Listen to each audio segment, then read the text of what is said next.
तर तुम्ही नोंदणी आता केलेली आहे. काल खरं तर तुमच्या पक्षाचे सगळे उर्वरित नगरसेवक आहेत, मात्र त्यावेळेस तुम्ही नव्हता. तुम्ही मध्यवेळेत कुठे होता? नारायणरावच्या घरी गेल्यानंतर काय चर्चा झालेली आहे? आत्ताचं काय नेमकी भूमिका? लोकशाही खाली घे. बघा, मी काल देवदर्शनाला गेले होते. माझा नवस होता आणि आम्हाला कालच्या मीटिंगचं परवा रात्री उशिरा मेसेज आला होता, त्याच्यामुळे मला कल्पना नव्हती. तोपर्यंत मी देवदर्शनाला निघून गेले होते. पण ज्यावेळेस मला ही बातमी कळाली, आम्ही मिलिंद नार्वेकरांच्या संपर्कामध्ये होतो. त्यांना सांगितलं असं असं आहे, आम्ही येतो. पण जेव्हा मीडियामध्ये ही बातमी अशा पद्धतीने जेव्हा फ्लो झाली, तेव्हा आम्हाला वरून आदेश आले की तुम्ही तुमचे मोबाईल स्विच ऑफ करा, तुम्हाला ट्रेस केलं जाईल. तुम्ही जोपर्यंत आमच्यापर्यंत येत नाही कुणाशी काहीही बोलू नका. म्हणून मी त्यांचा आदेश. कोणत्या देवाच्या पाया पडायला गेले होते? तुळजापूर. पक्षाच्या आदेशावर तुम्ही फोन बंद केला होता? हो. कारण की बघा कसं असतं, तुम्हाला माहिती, विरोधक पण आमच्या मागे असतात. आम्ही कुठे गेलोय, काय गेलोय, आमच्या सुरक्षितेसाठी हा निर्णय घेतला गेला होता. ह्याच्या मागे काहीही प्लीज तुम्ही कृपा करून गैरसमज पसरू नका. आणि तुमच्यापर्यंत ही बातमी आली पण होती न्यूज मध्ये की आम्ही त्यांच्या संपर्कामध्ये आहोत.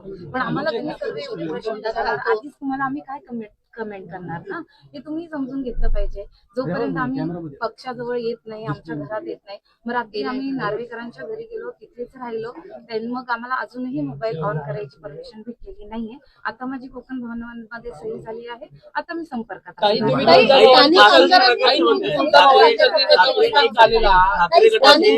तुमचं घर सोडून थेट नार्वेकरांच्या घरी जाण्याने सगळ्यांच्याच भुवया उंचावल्या गेल्या होत्या. ठीक आहे ना, उंचावल्या गेले तरी नार्वेकर माझ्याच पक्षातले आहे. तर माझ्या सुरक्षिततेसाठी केलंय त्यांनी हे.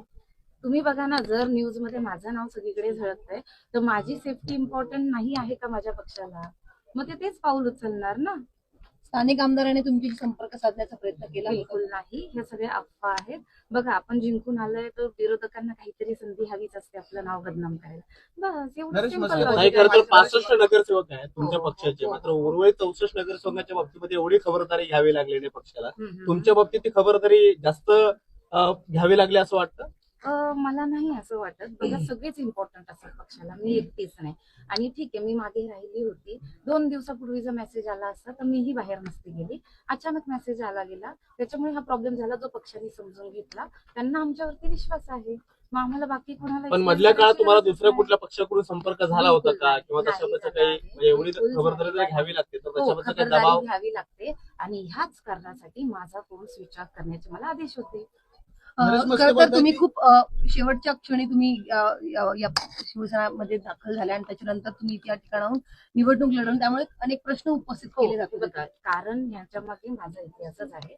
मी 3 वर्ष शिंदे सेनेतूनच काम केलेलं आहे. पण युतीच्या सरकारामुळे सीट बीजेपीला रिझर्व्ह झाली आणि मी सुद्धा 9 महिने मेहनत घेतली होती.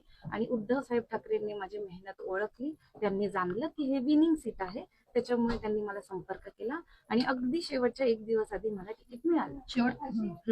फॉर्म भरायची जी लास्ट डेट होती शेवटपर्यंत उद्धव ठाकरे यांच्यासोबतच जाणार नाहीये. बघा, एक गोष्ट सांगते, मी काल जरी नाही आले तरी आपल्याकडे 1 महिना अवकाश असतो इथे येऊन प्रोसिजर पूर्ण करायला.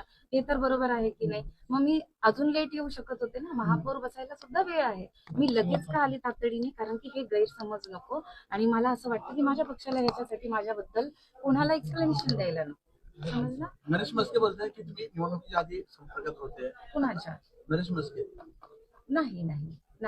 ते खाली दावा केला की नाही. ते बघा, जेव्हा आम्ही त्यांच्या आधी पक्षात होतो तर आपल्या पक्षवाल्यांशी समोर बघा. ओळख, बस तेवढंच. आता आम्ही जेव्हापासून ठाकरे गटामध्ये आलो आहोत, आम्ही कुणाच्या संपर्कामध्ये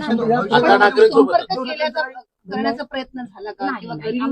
आम्हाला मोबाईलच स्विच ऑफ करून टाकायला लावला तर आमच्याशी कोण संपर्क करू शकणार? कारण की अशी माहिती मिळत होती की तुम्हाला स्थानिक आमदाराने येऊन तुमच्या घरी भेट ते बघा, माहिती काय तुम्हाला भेटली मला माहिती नाही, पण मी प्रत्यक्षात तुम्हाला बोलते आहे. मी माझं प्रत्यक्षात सांगते आहे. पुढच्या विकासाच्या मुद्द्यासाठी जर जायची वेळ आली तर प्रभागासाठी किंवा विकासाच्या मुद्द्यावर जायला आवडेल? मला हे बघा, मला असं वाटतं माझा पक्ष ज्यांनी मला उभं केलं आहे, ज्यांच्यामुळे मला सक्सेस भेटलाय, ते खंबीर आहे. चला